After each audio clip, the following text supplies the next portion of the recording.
Alright, what is up, everybody? We are back with another edition of Everyday Hoops.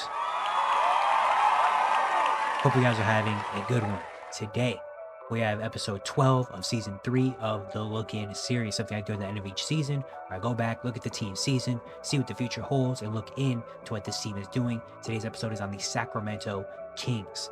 Thank you guys for the views on the videos and the shorts recently. I really appreciate it. If you do like the content around here, consider subscribing, liking, turn notifications to also like that. I really appreciate it. It really helps it a lot. We're on the road to 1,000 subscribers, getting closer and closer as the days go on. So all support around the channel, be very much appreciated. Links to my Twitter and all that stuff down in the description below. And yeah, don't want to say any more of your time. Let's get right into it. So today we're talking about the Sacramento Kings. There is a lot to talk about. This was a very roller coaster ride of a season for Sacramento, where they started off very bad, had a big losing streak, fired Mike Brown, bring in Doug Christie, go on a winning streak, trade their franchise guy in De'Aaron Fox, bring in Zach LaVine, and this have kind of a good-ish middle season, then end the year bad with more injuries, get blown out last night by the Mavericks in the play-in, and now all of a sudden they have a new GM. In a span of 24 hours, they have a new GM, and Scott Perry. They fire Monty McNair. Literally, like at the end of everyone, like at the end of the game, like the game was over basically, and they fire Monty McNair. And now the Sacramento Kings are in a spot where it's like, I have no idea what happens next for the Kings. They have a lot of decisions to make in this offseason. 2 years ago, 2023, 2 years ago, my look-in video for the Kings was a Kings appreciation video. And I was talking about how great this season was for Sacramento. They just finished third in the Western Conference. They lost in the first round to the Warriors, snapped their, 14, 15, 16 something like that game or year playoff drought. Was actually a good and fun team to watch. Light the beam, all that stuff. De'Aaron Fox won Clutch Player of the Year. Mike Brown won Coach of the Year. Monty McNair won Executive of the Year, and everything was good. Just 2 years. It's only been 2 years since that point. And all three of those guys I just named, De'Aaron, Mike Brown, and Monty McNair are all gone. McNair fired. Brown fired. Fox in San Antonio. Gone. And all the happiness, all the joy, all this, the bright future ahead of it, all the bright lights, gone. And in 2 years, we went from the Kings being an up and coming, fun story and looking like things were finally turning around, where the 2000s after the Chris Webber and those years was just horrible. I mean, again, 16 straight years of just bad, dumpster fire, crazy, bad things happening to them. They had one good year of great success. I'm sorry, I hit the microphone. One good year of great success. Last year was just like an year. They're one win away from making another play-in. 1 or 2 wins away, I think, from making another postseason appearance. Lose out there. And now we're kind of back to the point of them being in the basement in the bottom of the NBA, because I don't know how you pivot right now. Again, you lose out on De'Aaron Fox, where that situation got kind of really weird and ugly very, very quickly. The guy that was your franchise, you've been there for 9 years. He was one of the best Sacramento Kings ever. He was the guy that literally was there when you were bad, trading away DeMarcus Cousins and you had just nothing, building him up to being a star level player and being the guy to lead your team back into the postseason. Went through everything. And now he's gone. He's in Texas. He's in San Antonio living his life, with him and Victor Wembanyama are going to be a duo that's going to be good for the next couple of years. You brought in Zach LaVine, who was probably the best player you could get for De'Aaron Fox. Was it the right move though? You already have DeMar DeRozan, which also was a kind of a gamble and a risk that you kind of had to take in this offseason to sign, because that regular team after 2023, 2024 was not getting it done.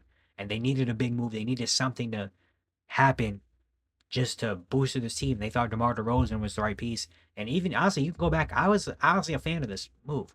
Like, I was saying that the Kings might have a surprise year just because DeMar, De'Aaron, Sabonis, three guys that can all get buckets. You have DeMar in the mid-range. In my head, I was like, I like this. Didn't turn out great. DeMar got better when Doug Christie came in, and he didn't have a bad season at all. But the fit was not amazing. And you also paired DeMar DeRozan and Zach LaVine back together when they were just on a Bulls team together that was mid.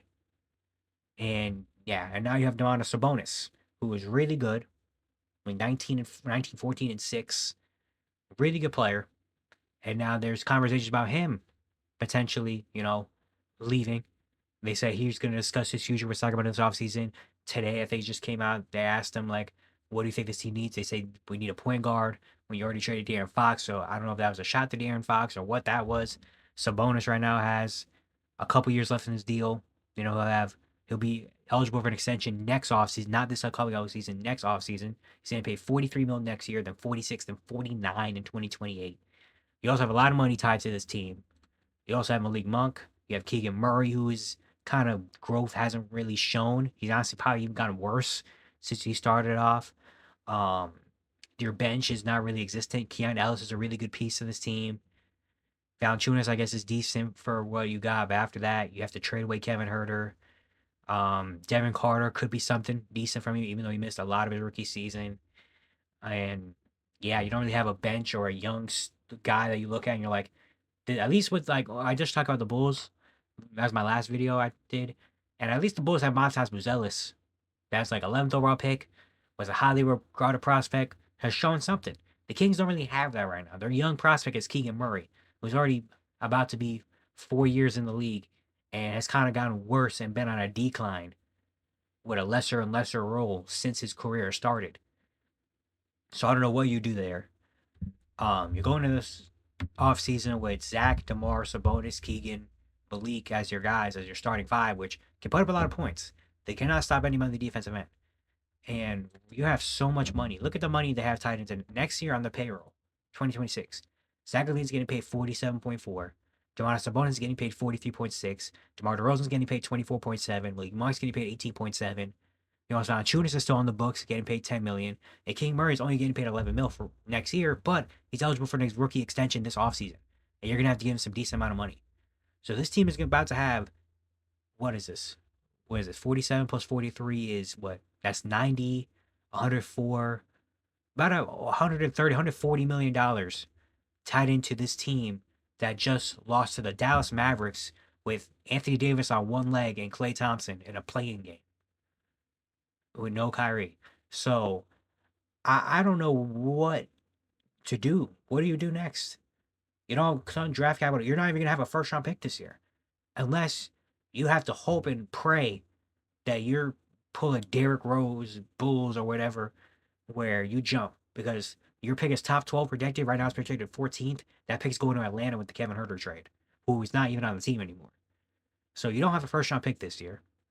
You don't have cap space. You have literally $127 million tied into this team that has already shown it's not going to be really good.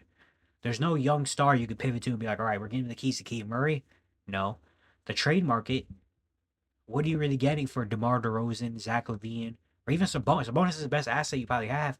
But I've been thinking about Sabonis trade packages. I have no idea where Domantas Sabonis goes. Like I literally don't have a spot where I'm like, that could be the fit. I don't know where Sabonis lands if let's say he does ask for a trade this offseason. And now you're gonna have to pay Keegan Murray. Are you just gonna trade away Keegan Murray and hope that you get something back for him? Do you trade Malik Monk? Do you try to trade one of the top three? I have no idea, literally no idea what you do if you're Sacramento. Like, literally, they're probably gonna have to be stuck in this mid level until something happens where, you know, some team says, we'll take DeMar DeRozan off your hands or take Zach LaVine off your hands. We'll be the team to take Sabonis. What are you getting back for those guys? I don't know. You're probably not getting anything that's going to change your franchise. These guys are really good, but they're not top 10, top 15 players in the league. So I just don't know where you go if you're Sacramento. You're not bringing in a first round pick this year either. That's going to help. Unless, again, somehow by the basketball gods, bless the Kings and somehow they drop into the top three and find a way to get Dylan Harper or Ace Bailey or whatever, or Cooper Flag somehow ends up in Sacramento. Now everything changes, but the chances of that happening are very, very, very, very slim. So the Kings are just stuck right now, and I don't know what I literally don't know. I'm sitting here trying to think. I don't know what you do if you're Sacramento. I really do not know what you do. Like their future is very, very dim right now. It's gonna get bad in Sacramento. I'm sorry, Kings fans. If you're a Kings fan watching this or you know Kings fans, I'm sorry. Like You had that one good year. You had an amazing year, a fun year, a great year where you're back on top. You experienced it for a year and maybe a half last year, I guess. Maybe you can think it was a decent year.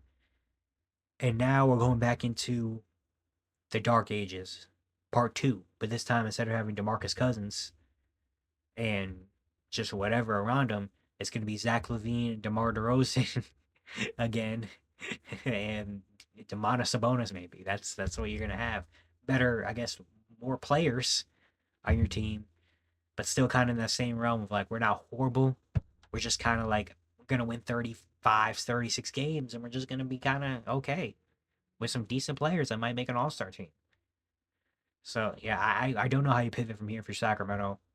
They're in a very probably maybe the worst position right in the NBA right now. I would say it might be Sacramento because you're not horrible that you're gonna be bad enough to get a good draft pick, at least for not for a little while, unless you trade all these guys away, which also is going to be very tough. You have good players, but they're on crazy contracts, and I don't think you're going to get a lot of value back for any of these guys. You already have so much money tied into this team that you kind of have to put it out there unless you trade them. Unless again you trade them. Um, you don't like Doug Chris gets to be coach is gonna be fine, but like you don't have any young talent you could fall back on and be like, you know what, we're just gonna deploy the young guys. Right, the young guys are what Keegan Murray, Devin Carter, and Keon Ellis. Three guys are gonna have good NBA careers, are good players, but they're not gonna be all level players. They're not gonna be guys that are gonna change your franchise around. It's rough. It is really rough right now, and I don't know how you pivot from this. It's just the Kings are gonna have to kind of just play, kind of like what I said with the Suns a little bit, where they're just gonna have to kind of take a couple steps back. But even then, with the Suns, at least you could trade Kevin Durant and get something. With the Kings, I don't know. You trade Sabonis and you get what? A pick, two picks, maybe a decent-ish young player, kind of the same level as Keegan Murray at the most. I don't know. I don't know what you do there. You have to take a couple years to kind of redo what went wrong, and it's not going to be easy to do that with all this money tied in. Yeah, I'm sorry, Kings fans. Y'all are back at the kind of bottom of the NBA. Maybe not literally in terms of wins, but in terms of situation, definitely near the bottom of the NBA. And we'll see how Scott Perry comes in and tries to shake this roster up and try to build this team back into something. But I don't know if you really can right now. So yeah, that's gonna be not fun to watch. But yeah, it's gonna be it for today. I hope you guys enjoyed. Once again, if you do like the content around here, consider subscribing, liking, turn notifications, doing all stuff like that. Really appreciate it a whole lot. Once again, we're on the road to 1,000 subscribers, so all support on the channel, very much appreciated. There's a playlist up here somewhere you can click on, and you can watch the other episodes of this looking series. And yeah, I'll see you guys tomorrow.